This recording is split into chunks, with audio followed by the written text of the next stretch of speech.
Good morning friends. तर आज मॉर्निंगला उठून अगोदर स्किन केअर केली आणि आज इव्हनिंगमध्ये मला बनवायची होती पावभाजी. तर विचार केला की त्याचा व्हिडिओ पण बनवून घेते.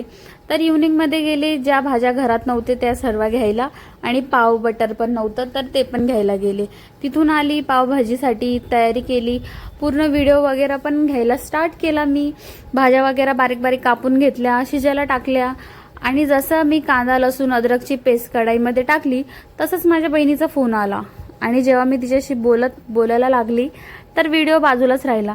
कधी 1-1.5 तास निघून गेला आणि पावभाजी तयार पण होऊन गेली, मला कळालंच नाही. नंतर बघितलं की व्हिडिओ घ्यायचा होता. यावरून मला एक गोष्ट पण कळाली की बहिणीचं नातं ना खूप स्पेशल असतं.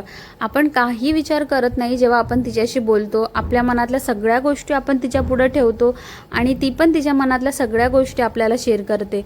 तर असं बहिणीचं नातं कोणाकोणाचं आहे मला कमेंट करून नक्की सांगा. पण आजची पावभाजी खूप भारी झाली होती. आणि फ्रेंड्स, आजचा जो व्हिडिओ राहून गेलाय ना पावभाजीचा, तो मी तुमच्यासोबत नेक्स्ट टाइम नक्की शेअर करेल.